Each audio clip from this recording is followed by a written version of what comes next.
Okay, folks, welcome back. So the last one of these notes here for 2008 is the tangible fixed assets note. Okay, so I'm going to just do it up here. And again, there was no marks going for the heading, and there's generally about 7 marks going for this this note in the question. So there's going to be 3 columns: land and buildings,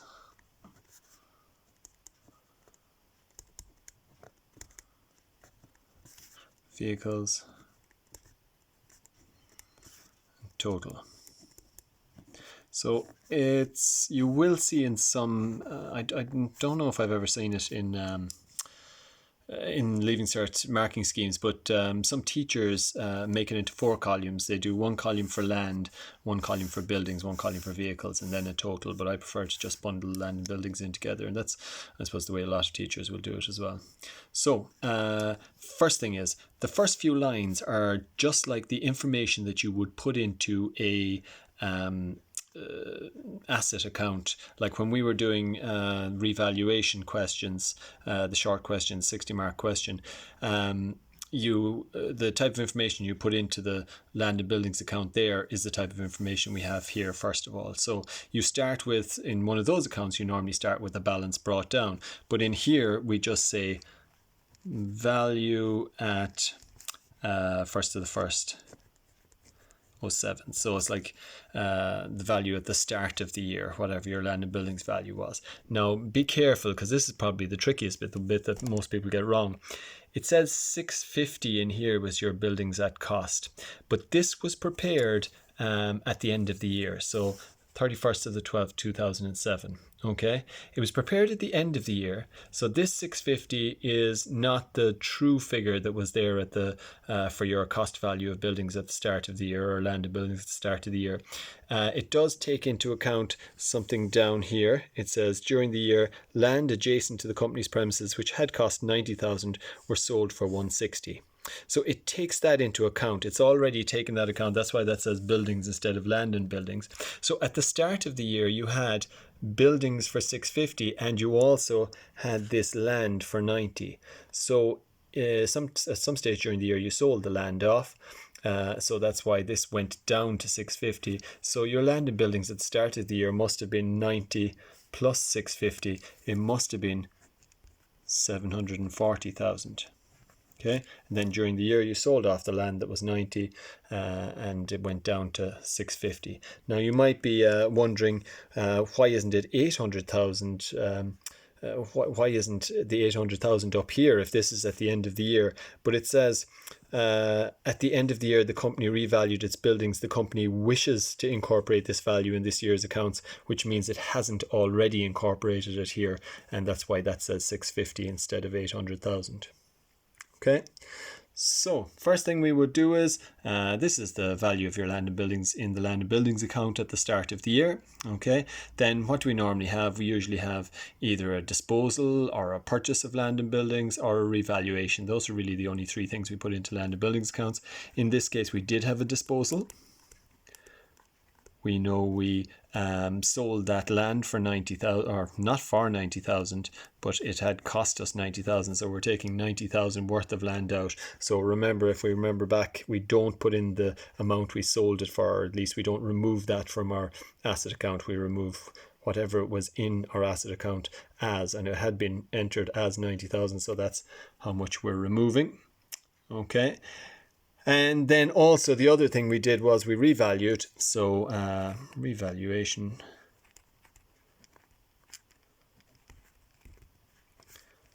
surplus.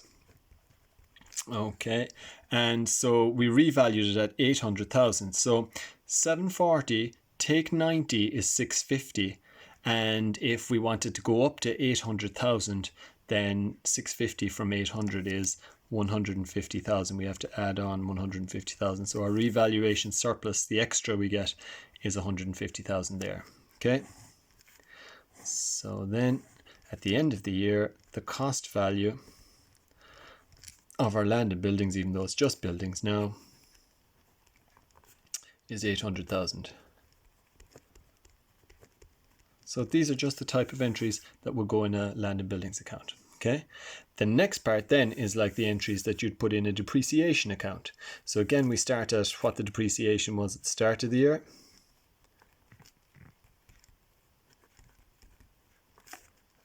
First of the first 07. Okay, so on land and buildings at the start of the year, we have accumulated depreciation, first of the first 07, 41,000.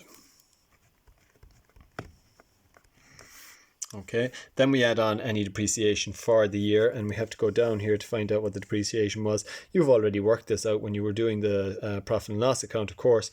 Depreciation on buildings, 2% straight line.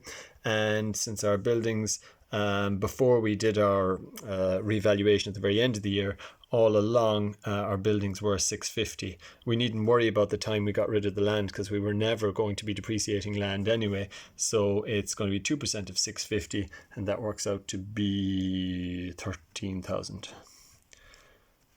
13,000, so that's depreciation for the year. But as I say, you should already have that done.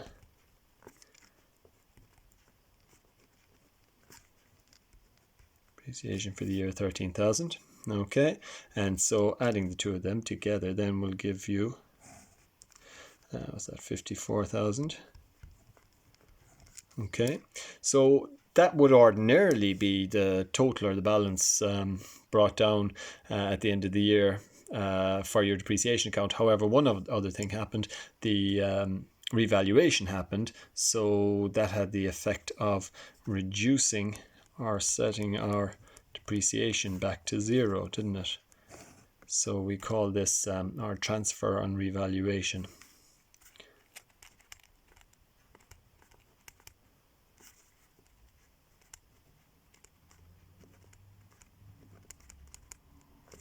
Okay, and so again, our total then in our provision for depreciation account on land and buildings at the end of the year is zero depreciation because we revalued at the very end of the year. Okay, two last lines to do then before we move on to the vehicles. The first thing we will write down is the net book value at the start of the year, and then the net book value at the end of the year. So net book value, first of the first 07, net book value, 31st of the 12th 07. Okay, and here's how the easiest way to do it is, this was your cost at the start of the year. This was your depreciation at the start of the year. Cost minus depreciation gives you net book value. So 740 minus 41 is 699, isn't it? Okay, and this was your cost value, if you like, at the end of the year. This was your depreciation at the end of the year. So 800 minus 0 is 800,000, as it should be. Okay, so next thing is the vehicles, and the vehicles, again, we start at whatever the value at the start of the year was, and we have here vehicles that cost 200,000. 200,000. Now, I don't believe in the additional information there was anything about buying new vehicles or disposing of vehicles or anything like that. So there's going to be no disposal. We don't normally revalue vehicles upwards, so there's going to be nothing in there either. So basically, the value or the cost at the start of the year is going to be the same as the cost at the end of the year. Okay, then depreciation at the start of the year, back to our trial balance. Where is it? Vehicles at cost. Vehicles accumulated depreciation start of the year, 38,000. So this is like the provision for depreciation on vehicles account. Starts at 38,000 at the start of the year. We get our depreciation for the year. It says vehicles are to be depreciated at a rate of 20% of cost. So 20% of 200,000 is 40,000, isn't it? 40,000. Okay, so add them together, 78,000.